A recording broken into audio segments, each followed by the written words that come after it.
102번을 보니까 이제 7급 원고 적격. 자, 원고 적격 나왔는데 1번 같은 지문은 그냥 생각할 것도 없어. 버스가 보여.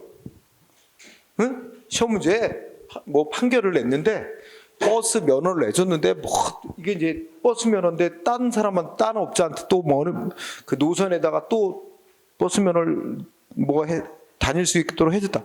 하여튼 버스 면허 나오면 무조건 다 기존의 버스 업자는 소송으로 싸울 자격이 있다. 그렇지?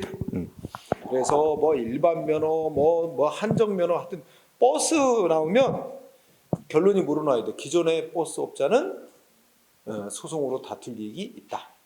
버스 면허는 특허에 해당하니까 기존의 업자는 권리를 침해받은 거로 인정돼서 소송 자격이 인정이야. 응?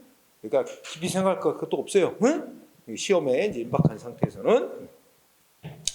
그 다음에 자 2번을 보면 두 번째 줄에 환경상 침해를 받으리라고 예상되는 영향권의 범위가 구체적으로 규정되어 있는 경우 이렇게 나오지. 그러면 이거 다른 말로 바꾸면 법이 환경에 미치는 영향 뭐 평가하도록 정해져 있는 대상 범위와 뭐 비슷한 얘기야. 법이 정한 범위 이런 게 정해졌단 말이야. 여기 무슨 사업을 하면 요 사업이 행해지는 장소부터 그 환경에 미치는 영향권 범위 어디까지 영향을 미친다 이렇게 법으로 정해놨단 말이야. 그럼 결정적 단어 세 번째 줄 영향권 내의 주민 이게 제일 중요한 단어지. 다른 말로 바꾸면 아까 우리 환경영향평가 대상 지역 내의 주민들과 똑같은 얘기야. 그러면 이 사람들이 입증할 필요도 없어. 법에 의해서 환경이 보호되고 있는 것으로 인정되니까 소송할 자격 인정되는 거예요. 그래서 결론은 그 말이지. 환경에 대한 침해가 있거나 또는 침해 우려가 있는 거로 추정된다. 그러니까 그리고 결국은 뭐냐면 그러므로 이 사람들은 소송할 자격이 인정된다. 이거야 결론이. 응? 그렇지? 그럼 맞고 3번은 자 어쩌고 저쩌고 해서 자 여러분들 이 둘을 보면 돼. 일단 세 번째 줄 셋째 줄에 보면 체류 자격 변경 불허가 처분 강제 퇴거 명령을 다투는 외국인 이게 제목이에요. 이 사람들 그 강제 퇴거 명령이나 체류 자격 변경 불허가 처분 이거 소송으로 싸울 자격이 있느냐 이거야. 자 근데 이거에 앞서서 먼저 시작하는 게 뭐냐면 외국인. 외국인인데 이 일반적인 외국인 또는 중국 동포 포함해서 원래 중국 동포가 여러분들 우리나라 사람이 대한민국 사람인데 외국에 거주하는 사람이 있지. 외국에 영주권 부여받아서 뭐 외국에서 계속 장기간 거주하는 사람이지. 그 사람 지금 내가 뭐랬지? 그런 경우를 재외 국민이라 그래. 재외 국민.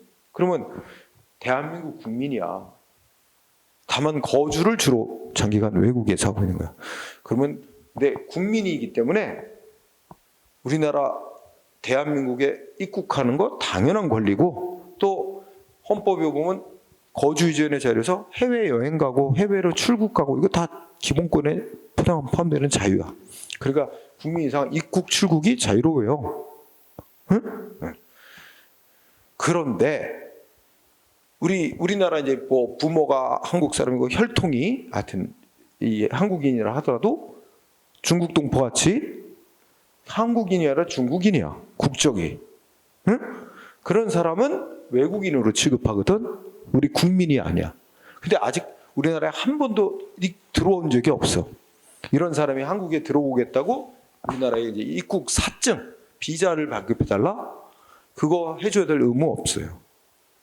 외국인을 우리나라에 어떻게 들어오게 할 거냐 아니면 우리나라 정책으로 법으로 알아서 결정할 문제지 그 사람들한테 그거를 요구할 권리가 없어. 응? 그래서 일반적인 외국인에게는 뭐예요?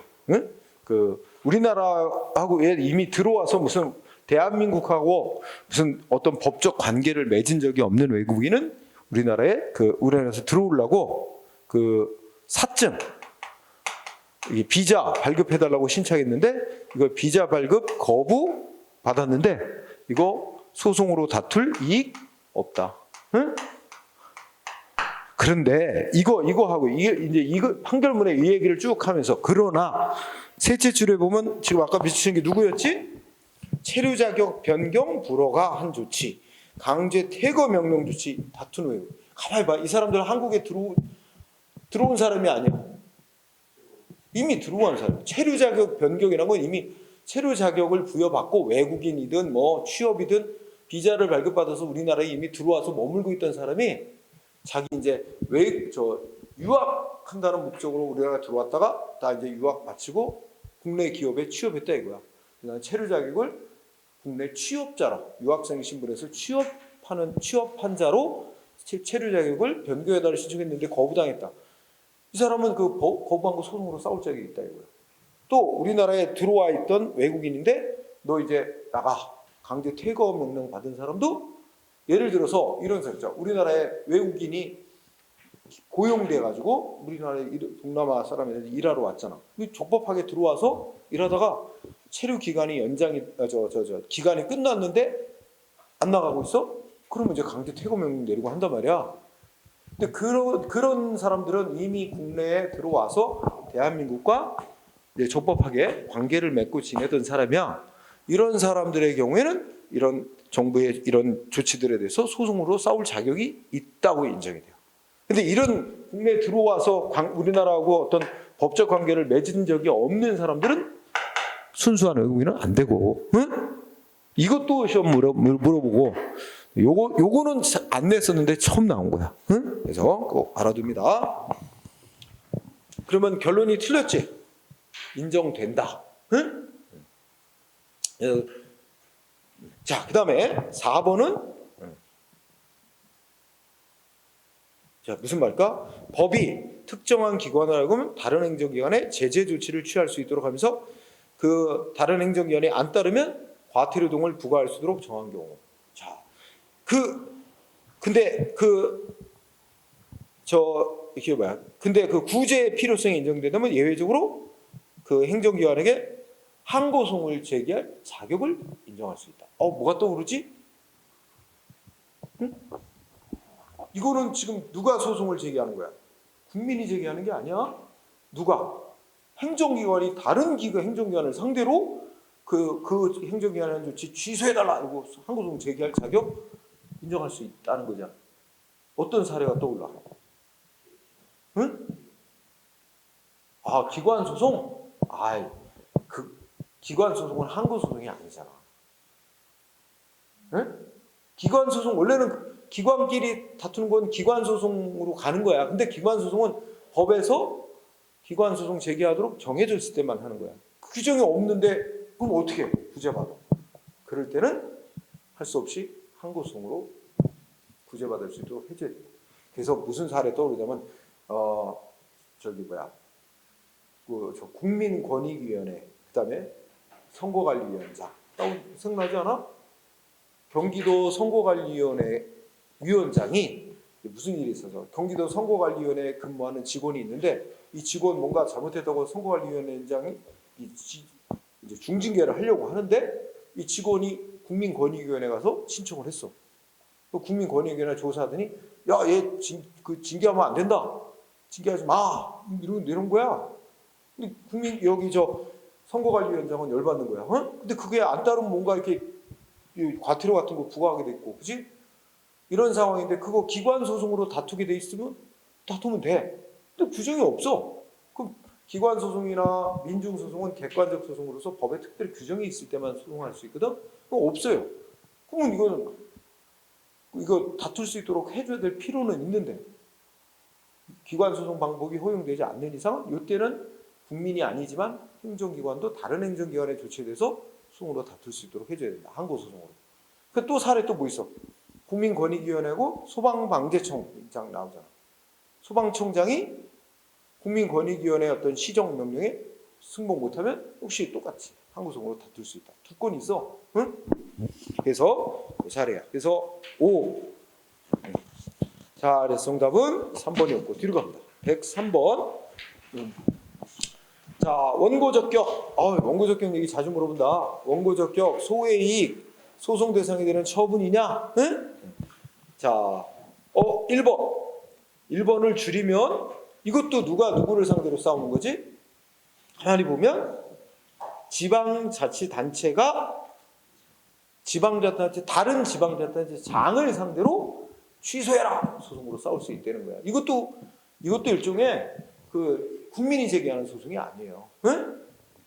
그런데 이제 꼭 외워야 될 단어가 두 번째 줄에 건축협의 취소에 건축협의 취소 이거 건축협의 취소한 거 취소해달라고 소송으로 싸울 수 있다. 응? 자 여기서 건축협의가 이제 두 번째 줄 앞머리인데 건축협의는 우리가 이제 일반 국민은 지방자치단체장인 시군구청장한테 건축 허가 신청해서 허가 받는 거잖아. 근데 이제 행정기관끼리는 허가 받는다고 안 그러고, 그지? 건축 협의한다 그런단 말이야. 그래서 예를 들어서 뭐 뭐 구청장이 허가한다 그러면 여기 미추홀 구청장이 너무 가까운가? 뭐 여기 남동구청에 그 관할 지역에 어디다 건물을 지으려고 그래. 미추홀 구청에서 미추홀 구에서 그러면 어떻게 돼? 남동구청장하고 건축 협의를 해. 그래서 이제 건축하기로 다 됐어. 그랬는데 갑자기 남동구청장이 그 건축 협의했던 걸 취소해버린 거야. 이럴 때는 미추홀 구가 남동구청장을 상대로 건축 협의 취소한 거 위법이다. 취소송 제기할 수 있다는 거야. 응? 그래서 그런 사례로 이해하고 외울 단어는 건축협의 취소, 응? 그거는 처분이고 그래서 지방자치단체가 취소시킨 지방자치단체장을 상대로 소송할 원고적격 인정. 1번 그 사례. 건축협의 취소 꼭 공부하세요. 이거 따로 그것만 문제 낸다. 처분으로 인정한 거냐 아니냐 물어볼 때네요. 그다음에 2번. 자, 2번은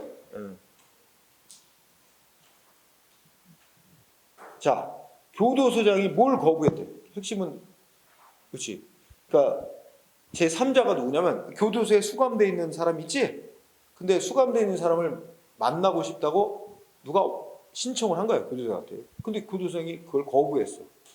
그러면 수감자가 그 거부당한 사람도 그 신청했다 거부당한 사람도 소송으로 싸울 수 있지만 수감 안에 있던 수감자도 그 거부한 거에 대해서 소송으로 싸울 자격이 있다는 거야. 응? 2번도 오. 그다음에 3번은 자, 미얀마 국적의 어떤 사람이 위명 이름을 거짓으로 댄 거야. 자기 본명을 안 대고 다른 사람 이름으로 된 여권으로 우리나라에 입국을 하고 그 다음에 그 다른 사람 그 이름으로 자기를 난민으로 받아달라고 신청. 응? 그래서 일단 뭐 해줬어? 법무부 장관이 이 사람을 그 갑을 직접 면담을 해서 그 사람을 직접 면담한 뒤에 난민 인정을 거부했어. 난민 불인정처. 응? 자, 이 경우 그거 취소해달라고 청구하는 갑. 응? 원고자격 인정. 근데 여기에 쟁점이 뭐냐면 이 사람이 자기 본명을 사용해서 뭐 한 게 아니잖아. 다른 사람 이름으로 여권 위조해 가지고 다른 사람 이름으로 또 난민 신청. 근데 난민 신청하고 면담은 본인이 가서 법무부 장관 앞에서 면담은 본인이 했대. 그치? 그렇다면 다른 사람 이름으로 신청을 하고 난민 신청도 다 해서 했는데 실제는 이제 본인이 가서 면담을 한 거야. 그러면 이 본인은 그거 난민 인정 거부한 거 인정 안 해준 거 소송할 자격이 있다. 본인이라면. 응? 이름은 다른 사람으로 신청하고 했지만 입국도 그렇게 하고 했지만 본인이 직접 면담을 했다면 그 본인은 소송할 자격이 있다. 응? 인정된 거. 뭐 이 사건은 딱 하나밖에 없으니까 글쎄 아예 미얀마 국적 이렇게 나오면 그냥 무슨 사건이 바로 알아차리면 되는 거고. 응? 자, 그다음에 바로 나왔네 4번. 국민권익위원회 소방청장 사건 결국 인정했지? 네. 그래서 맞고. 그다음에 5번이 답이야. 그죠? 자, 여기서는 사용검사 처분. 이거 무효나 취소해달라고 청구하는 입주자. 자, 건축물 사용검사 처분, 그 다음에 입주자. 이렇게 두 개 연결하면 됩니다. 이거 전에도 한번 문제 나왔을 텐데, 자, 무슨 문제 들었었지? 야, 저기 뭐야. 새로 아파트 분양받아서 딱 입주를 했는데, 막 물이 막 줄줄 새고, 그죠? 열받았어, 그지? 아니, 이렇게 엉터리로 지으는 건물에 대해서 사용검사를 내주다니. 행정청이 사용검사를 내주다니. 응? 사용검사 받으면 이제 건물 사용할 수 있게 되는 거거든. 허가받은 대로 지어진지 검사하고 이 건물 사용해도 된다. 옛날에는 준공검사라는 말을 많이 썼어. 아니 근데 이거에서 이 입주민이 소송에서 이기더라도 이기면 어떻게 되는 거야? 사용검사 처분만 없었던 일이 될 뿐, 그 엉터리로 지어진 건물은 그대로 있어요.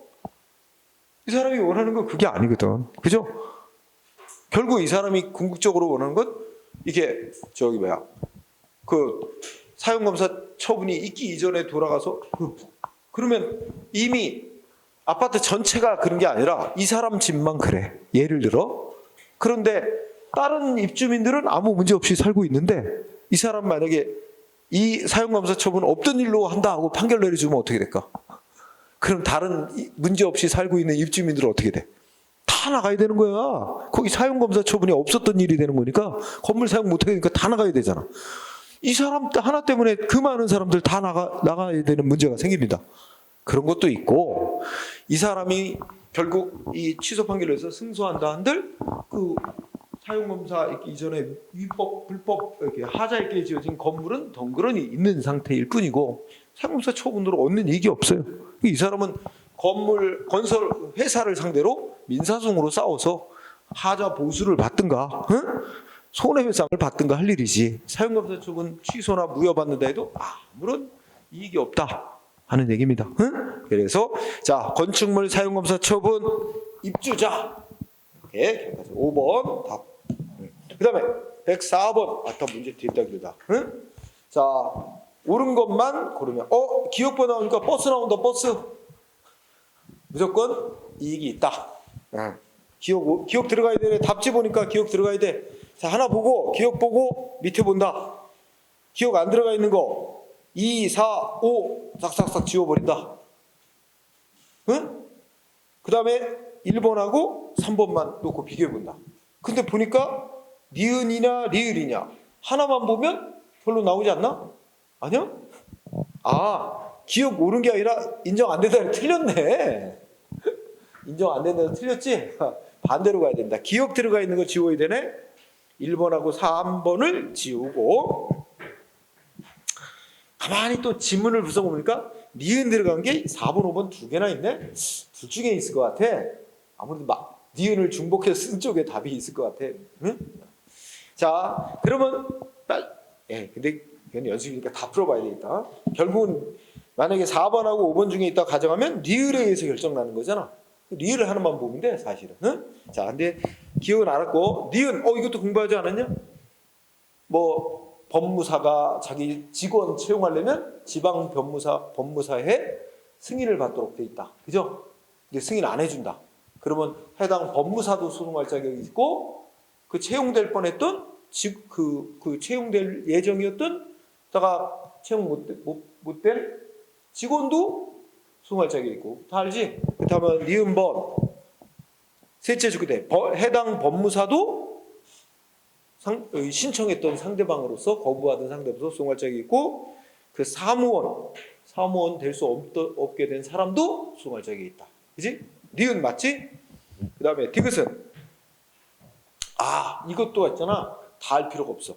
자, 첫째 줄에 나라장터 종합 쇼핑몰 나와. 그럼 끝난 거야, 이 사건.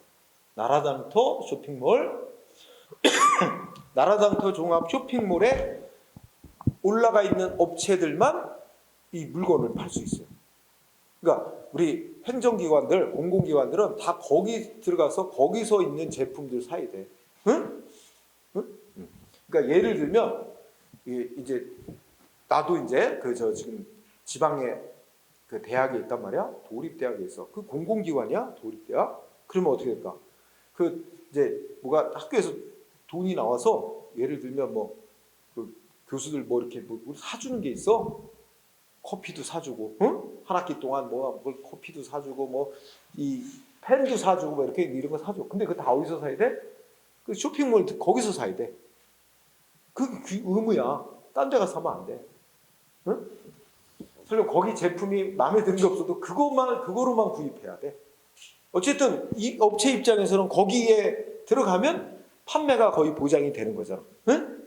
근데 이제 여기 보면 조달청장이 누가 했나? 여기서 너네 기업은 이제 나라다 쇼핑몰에 몇 년간 못 들어와. 제외시키는 거지. 그건 당연히 처분이야. 그 업체한테는. 응? 그래서 결국 뭐야? 응? 처분에 해당.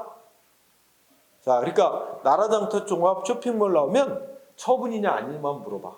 그렇죠? 결론 중간에 다 건너뛰고 처분에 해당.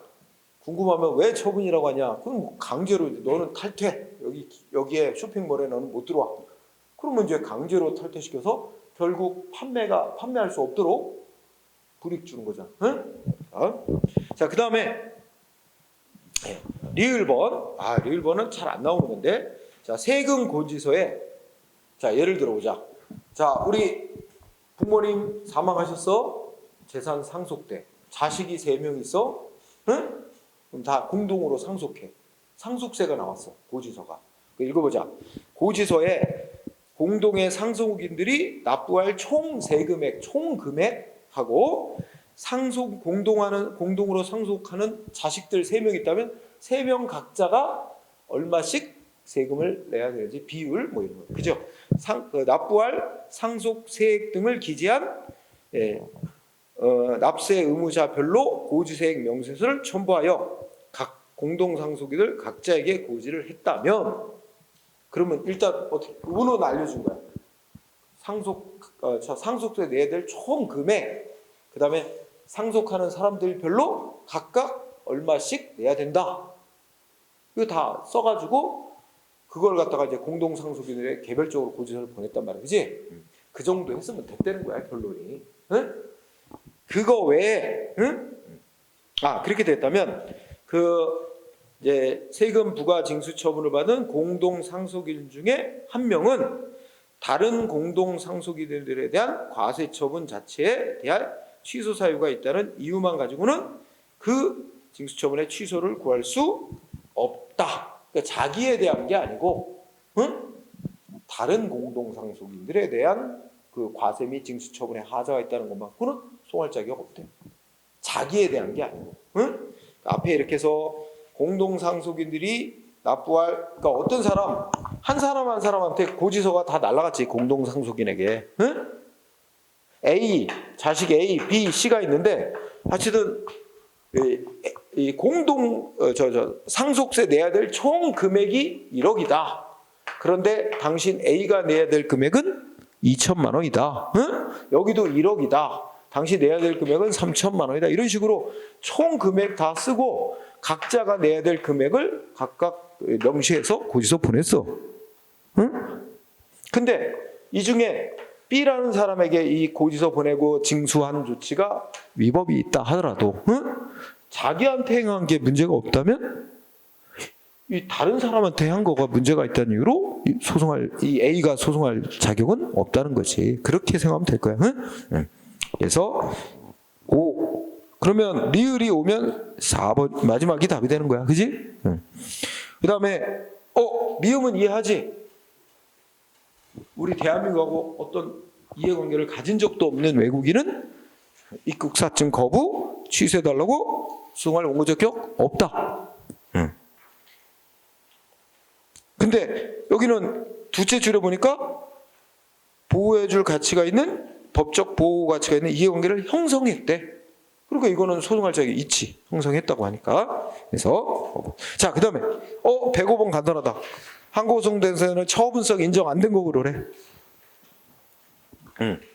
자, 2번 익숙하지 않아? 횡단보도 설치. 몇 차례 나왔었지? 횡단보도 설치는 불특정 다수의 보행자, 운전자들에게 의무를 부여하는 거야. 그렇지? 처분. 그 다음에 3번은 우리가 신고 공부할 때, 그지? 두 가지 꼭 외워야지. 건축신고, 반려 또는 수리 거부. 착공신고, 반려 또는 수리 거부는 처분에 해당한다. 착공신고, 반려, 건축신고, 반려, 처분성 인정. 그 다음에 4번 건축물 용도. 자, 건축물의 용도가 뭐냐에 따라서 그 건축물 소유자는 내야 될 세금도 달라지고, 국민의 권리의무에 건축물의 용도가 이게 뭐로 돼 있느냐에 따라서 국민의 권리의무에 중요한 영향을 미친다 이거지. 응? 내 건물이 창고로 돼 있느냐, 응? 뭐 주택으로 돼 있느냐, 이거에 따라서 이게 그 세금 낼 의무 엄청 차이가 나죠. 그렇다면 결국 국민의 권리의무에 중요한 영향을 미치는 건축물의 용도는 따라서 내 건물인데 이거 용도가 잘못 기재돼 있네요. 이거 정정해 주세요. 신청했는데 거부한 건 상대방의 권리에 직접 영향을 미치는 것으로서 소송 대상이 되는 처분이다. 응? 그러나 1번이 답이 된 이유. 자, 첫째 줄에 행정기관이 작성한 무허가 건물 관리대장은 단지 무슨 목적일까? 자, 우리 미추홀 구청장이 무허가 건물 관리대장을 작성해놨어. 이거는 미추홀 구 내에 무허가 건물이 몇 채나 있고, 응? 뭐 이런 그 현황을 파악해서 그 행정 관리하는 목적일 뿐이지, 그 외에 무허가 건물 관리대장이 거기에 등재가 돼 있거나 등재가 안 돼 있다 그래서 그 무허가 건물 가진 그 소유자의 권리 의무에 아무런 영향이 없어요. 응? 단지 그냥 우리 관할구역 내에 무허가 건물이 얼마나 있는지 이런 걸 파악하고 관리하는 목적이 행정 목적 그런 것뿐이지, 그 건물 소유자의 권리 의무에는 아무런 영향이 없습니다. 응? 관리대장에 올라있지 않다. 설령 우리가 손실보상 공부할 때 무허가 건물도 손실보상 대상이 돼요. 그리고 보상받는 권리에도 영향 안 줘요. 건물에 대장에 올라있든 아니든. 응? 결국 무허가 건물 관리대장은 단순히 관할구역 내에 무허가 건물이 어디에 얼마나 있는지 이런 걸 현황 파악하고 이게 관리하는 행정관리 목적에 작성 관리하는 것일 뿐, 무허가 건물 소유자의 권리 의무에는 아무런 영향이 미치는 게 없기 때문에 등재가 됐다든지 등재했다가 또 거기서 등재 여기 보면 그 해당 삭제 건물대장에서 삭제했다 하더라도 그런 권리 의무에 영향 주는 게 아니니까 처분이 아니다. 응? 1번. 106번 또 처분 물어보고 있습니다. 옳은 거 모두 고르면 기억 너무 맨날 하도 많이 나오고, 조례는 법이지만 보통 법과 달리 공무원이 집행행위 따로 없이도 바로 국민의 그 내용 권리 의무에 영향 준다면 이런 건 처분에 해당하는 조례. 일명 두밀분교 대지조례. 응? 그래서 그냥 조례가 집행행위 없이도 딱 나오면 결론은 바로 달려가.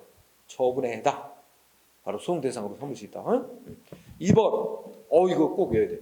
공정거래위원회에서 표준약관을 사용하라고 권장하는 행위. 응? 뭐 공정거래위원회는 기니까 그냥 표준약관 사용 권장이 이렇게 공부해도 되고, 이거는 자 표현만 보면 권장으로 돼 있어요. 그런 표현만 보면 이건 단순히 그냥 권고지 따라야 할 의무가 있는 건 아니지 않느냐 이렇게 생각할 수도 있어. 그런데 여기 이제 이 관련 규정을 보면 물론 권고야. 이 표준 약관이 뭐냐면 이렇게 이제 대규모 그러니까 약관이라는 거는 우리가 보통 1대1 거래하면 그냥 그 자기들만의 합의해서 계약서를 따로 쓰지만, 예를 들면 어떤 한 기업이 있고 이거하고 계약 맺는 수많은 불특정 다수인하고 이제 거래 관계를 하잖아. 우리가 저 비행기를 예약한다. 그럼 우리는 수많은 사람들이지만 그 비행기 회사는 한 회사인데 그거 이제 계약에 관한 그 규정들을 쫙 미리 정해놓은 거지. 그래서 상대방은 어떻게 돼? 그 약관대로 읽어보고 계약을 할 건가 말 건가만 선택하는 거지. 그 할 때마다 다 일일이 개개인들하고 협상해서 계약이 다 달라지고 이렇게 하는 게 너무 복잡하잖아. 그냥 아예 일률적으로 계약 내용을 싹 정해놓은 거야. 그리고 거기에 맞춰서 수많은 사람들하고 이제 계약하는 거지. 근데 그거를 이제 공정거래위원회가 소위 이제 표준 약관을 정해놓고 가능하면 요것대로 계약을 하라 권장하는 거야. 다만 그러면서 이 공정거래를 권장하는 표준 약관대로 계약을 안 할 때는 뭐 상대방한테 이렇게 다 알리고 뭐 어떻게 하라고 돼 있고, 그걸 알리지 않고 뭐 이렇게 하면 뭐 과태료 물고 뭐 이렇게 불이익을 주게 돼 있어. 결국은 그 점에 비추어서 이거 처분이라고 인정을 했어요. 결론이. 그래서 그때 썼나? 그대로 다 써 있어. 그치? 셋째 줄에 보면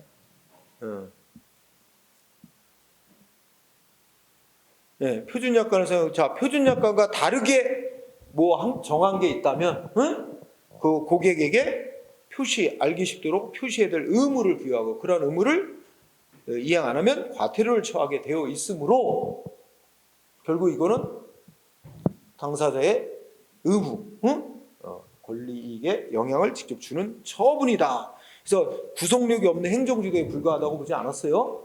거기에 보면 이렇기 때문에 의무를 부과하고 그걸 이행 안 하면 과태료를 처하게 되어 있기 때문에 결론은 단순한 행정 지도가 아니라 공권력 행사의 처분에 해당한다는 게 판례예요.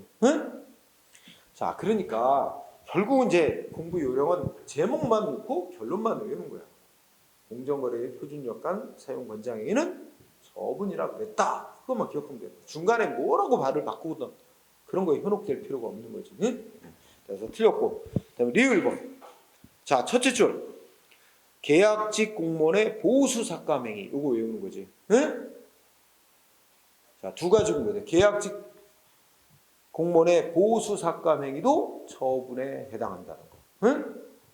뭐와 똑같은 이치냐면 계약직 공무원이 아닌 일반 이제 임명직 공무원에 여러분들이 임명직이 되는 거잖아. 그 임명직 공무원에 대해서 뭐 하는 거야? 뭐 잘못했다고 징계하는 조치로 감봉 처분하는 거야. 똑같다.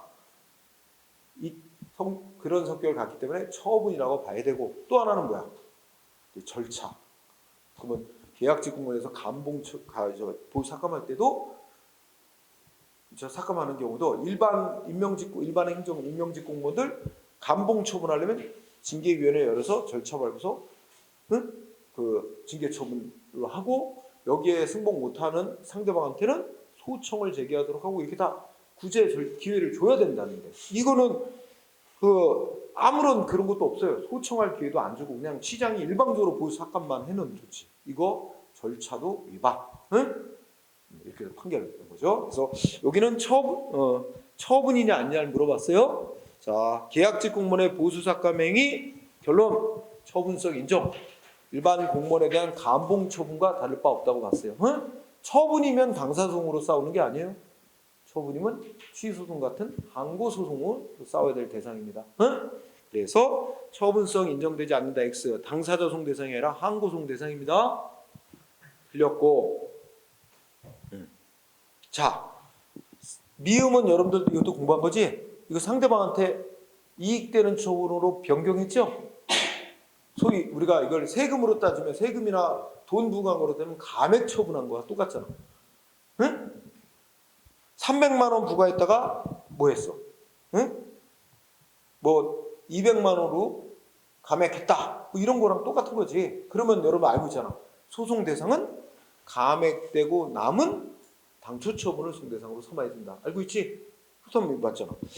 애초에 당초 처분은 3개월 영업정지 처분을 했는데 이거를 2개월 영업정지 처분에 가름하는 과징금 부과 처분으로 변경하는 재결을 내린 경우. 그지? 그러면 이거는 사실은 과징금 부과 처분이 이지만 우리가 머릿속으로는 2개월 영업정지 처분으로 줄여준 거야. 말하자면 그 2개월 영업정지 처분에 상응하는 액수의 과징금을 부과한 거니까. 그렇다면 감액되고 남은 당초 처분을 갖고 소송해야 된다는 논리가 돼서, 그러면 어떻게 돼? 소송 대상이 되는 경우 변경된 내용으로 남겨진 당초 처분이지 변경시켜준 처분은 아니다. 맞는 내용이 된 거지? 변경되고 남은 당초 처분. 그래서 미음 오. 응? 그러면 뭐야? 기억과 미음이니까 옳은 거? 자, 여기 됐고요. 그 다음에 아이고 이게 막 변호사 시험하니까 더 기가 막히다. 그죠? 107번 거부 처분. 107번까지 하고 요 기준은 여기까지로 마무리하죠. 자, 거부 처분도 처분입니다. 근데 우리가 하나 거부 처분이 소송 대상이 되는 처분이라고 인정되려면 어떻게 해야 되지? 상대방한테 신청권이 있어야 돼. 그리고 신청권이란 신청한 거에 대해서 뭐라도 응답을 받을 권리지 만족한 응답 받을 권리까지를 말하는 건 아니다. 이렇게 이제 기본 전제. 신청권이 있는 사람이 신청한 거에 대해서 거부한 것만 결국 상대방의 권리를 침해한 게 소송 대상이 되고, 신청권이 없는 사람이 거부받은 건 소송 대상이 되는 처분이 아니다. 그지? 이런 논리. 자, 그런데 그거 물어보지는 않았네. 자, 기억을 1번을 보니까 자, 뭐가 전제돼? 어떤 정보를 공개해달라고 청구할 때 청구하는 국민이 아예 자기가 원하는 방법을 지정해서 청구합니다. 복사해달라, 아니면 전자식으로 메일로 보내달라. 원하는 청구한 방법대로 공개해줘야 돼요. 행정기관은 싫어, 내가 다른 방법으로 공개해줄까? 마음대로 지네가 공개 방법을 선택할 권한이 없어요. 자, 그러면 1번 보자. 자, 청구하는 국민이 전자적 형태로 되어 있는 정보를 정보통신망을 통해서 공개해달라고 청구했대요. 쉽게 말하면 메일로. 그러면 공공기관은 원하는 형태로 해줘야 됩니다. 그런데 두 번째 줄에 이게 핵심이지. 청구를 받은 공공기관은 정보는 공개해줬는데 방법은 복사를 해준다든지 다른 방법을 하면, 그러면 어떻게 한 거다?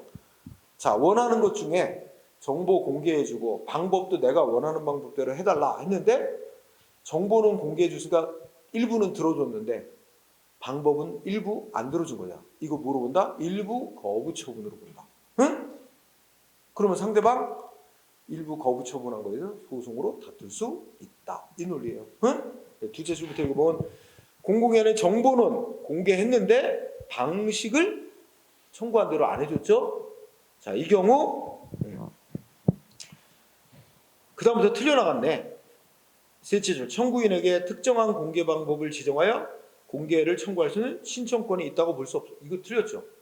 정보 공개를 청구하는 국민은 자기가 원하는 공개 방법을 지정을 해서 신청할 권리가 있다. 응? 없다 그래서 X. 따라서 결국 원하는 정보는 공개해 주는데 방법은 다르게 했다면 일부 거부 처분에 해당. 응? 그래서 1번 X예요. 답이 나와버렸네. 응? 2번은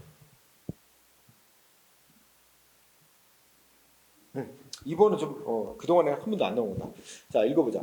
행정기관의 개발 부담금은 이제 개발로 인해, 그러니까 어느 지역을 개발하면 개발 사업자는 이익을 많이 얻어요. 응? 근데 그 개발 사업자가 얻는 이익을 일부 그 중에 몇 프로를 이제 납부하라고 부과하는 게 개발 부담금이에요.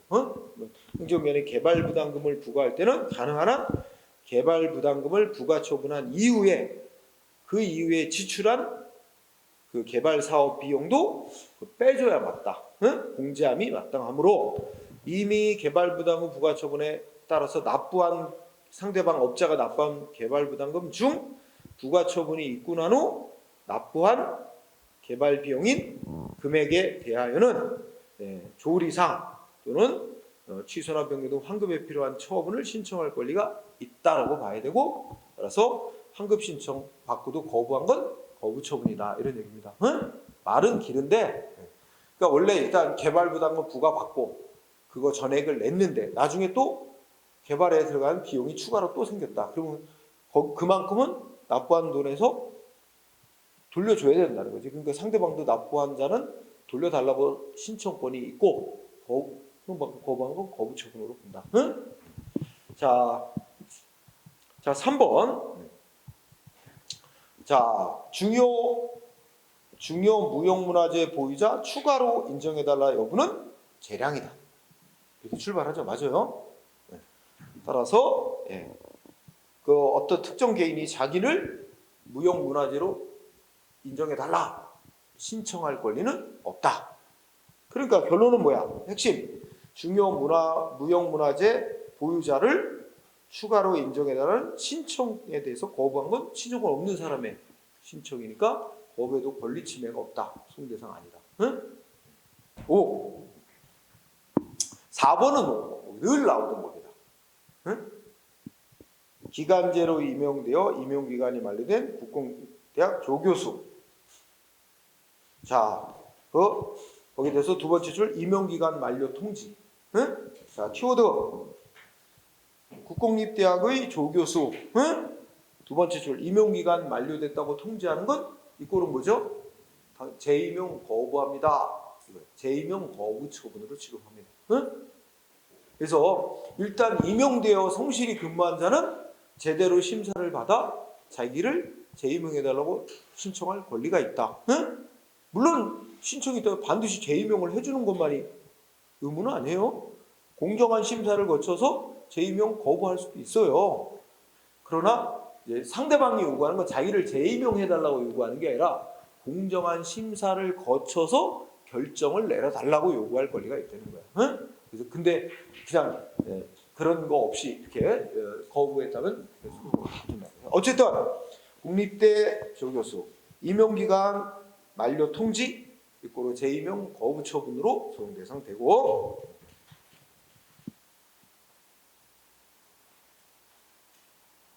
아유 5번은 너무 길다. 그래도 한번 보세요. 업무상 재해를 당한 갑이라는 사람이 요양급여를 신청했는데 근로복지공단이 승인해주는 처분하면서 이 사업주를 을주식회사로 보아 요양 승인 사실을 통보를 하자.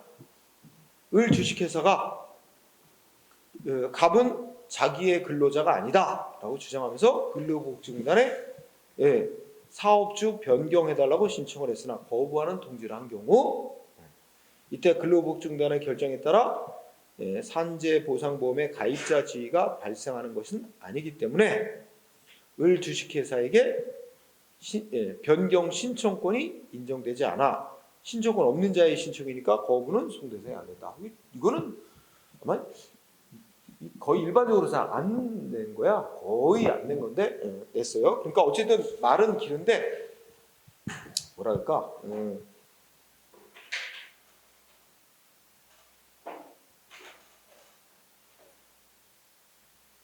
사업주 변경 신청권 맨 밑에 두 번째죠. 사업주 변경 신청권 인정되지 않는다. 여기에만 포인트를 두세요. 응? 또 나오면 그거 가지고 그럼 뭐 알 수 있잖아. 사업주 변경해달라는 신청권은 없으니까 신청 거부 반응이 거부처분 아니다. 이렇게 기억하면 되겠지? 아무리 말이 길어도 그 정도 합시다. 네? 자,